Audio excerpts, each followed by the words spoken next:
সর্বশেষ যে লোকটা জান্নাতে যাবে তাকে আল্লাহ তাআলা জাহান্নামের আগুনে পোড়াতে পোড়াতে ছাই বানিয়ে ফেলবে। আল্লাহ বলবেন, জিব্রাইল যাও একটু দেখো একটা মাত্র সেজদা দিয়েছে আমাকে, এরকম কাউরে পাওয়া যায় কিনা। বাটি চালান দিয়ে দেখো পাওয়া যায় কিনা। খুঁজে খুঁজে কাউরে পাবে না। আল্লাহ বললেন আবার দেখো, খুঁজে খুঁজে একজনকে পাবে, সামান্য ঈমানের ছিটে ফোঁটা তার অন্তরে ছিল। আল্লাহ বলবেন যেহেতু ছিটে ফোঁটা আছে, অনেক মাইর খাইছে, ওকে বের করে জাহান্নাম থেকে বের করে একটা নির্ধারিত দূরত্বে রেখে দাও।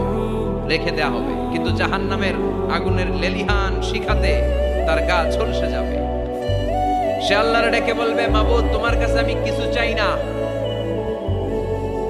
জাহান্নাম থেকে তুমি আমাকে বের করেছো, জীবন নদীর পানি তুমি আমার গায়ের মধ্যে ঢেলে দিয়েছো, আমি আবার সজীবতা ফিরে পেয়েছি। আমি তোমার কাছে জান্নাত চাই না, শুধু নিরাপদ একটা দূরত্বে আমাকে রেখে আসো, যাতে জাহান্নামের আগুন আমারে কষ্ট দিতে না পারে। আল্লাহ আমি কিন্তু তোমার কাছে জান্নাত চাই না। কি চাই না?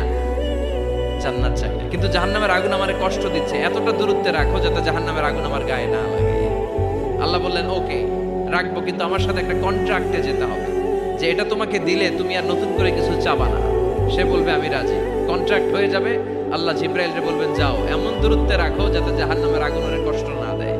রেখে আসা হবে, অনেক দিন সে ওখানে আনন্দে থাকবে, আল্লাহ শুকরিয়া করবে। সে মনে মনে বলবে বেঁচে গিয়েছি, আমি বেঁচে গিয়েছি, জীবনে আর কিছু চাই না, জাহান্নাম থেকে আমি বেঁচে গিয়েছি। অনেকদিন থাকার পরে মনে মনে ভাববে বাইসা তো গেছি, কিন্তু নতুন করে একটু ট্রাই করে দেখি, জাহান্নামের সৌন্দর্যের দৃশ্য একটু চোখ দিয়ে অবলোকন করা যায় কিনা। সে আল্লাহরে ডেকে বলবে আল্লাহ ইনদি সুআল, আমার একটা ফরিয়াদ আছে। কি ফরিয়াদ? আল্লাহ আগেই বলে রাখি আমি কিন্তু জান্নাতে যেতে চাই না। আল্লাহ বলবেন কি চাও? সে বলবে আল্লাহ তোমার জান্নাতটা তুমি কত সুন্দর করে বানিয়েছো, আমি একটা নজর শুধু দেখতে চাই। জান্নাতের দরজার সামনে নিয়ে যদি আমারে বসিয়ে রাখো, দ্যাটস এনাফ, আর কিছু চাই না, শুধু জান্নাতের দরজার সামনে। আল্লাহ বললেন তুই না ওয়াদা করেছিস, তুই না চুক্তি করেছিস। সে বলবে আল্লাহ আমারে হতভাগা বানাইয়া তোমার কি লাভ? সুবহানাল্লাহ পড়েন,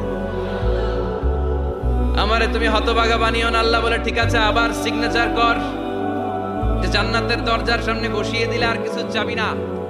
সে সিগনেচার করে বলে আমি চাবো না। আল্লাহ বললেন জিব্রাইল বেচারারে ধরে জান্নাতের গেটের সামনে বসায় দে। এবার জান্নাতের গেটের সামনে বসে বসে জান্নাতের সৌন্দর্য দেখা শুরু করবে। সুবহানাল্লাহ, এমন সৌন্দর্য যেটা চোখ দিয়ে কেউ দেখে নাই, কান দিয়ে শুনে নাই। ওই সৌন্দর্য চোখে দেখে, কান দিয়ে আওয়াজ শুনে মাগার ভোগ করতে পারে না। অন্তরে জ্বালা আছে না নাই? এয়ার কন্ডিশনের রুমে ঢুকতে না পারলেও, এয়ার কন্ডিশনের রুমের দরজার বাইরে দাঁড়ালো, এয়ার কন্ডিশনের রুমের একটা ঠান্ডা বাতাস গায়ে লাগে না? কথা বলেন।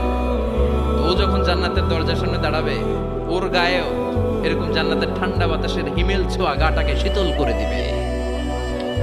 ওই শীতল হয়ে যাওয়ার পরে আর তো সহ্য হবে না, আবার আল্লাহরে ডাকবে। মনে মনে ভাববে আর একটু ট্রাই করি না, দোষ কি, আস্তে আস্তে অনেক দূর তো আগাইছি।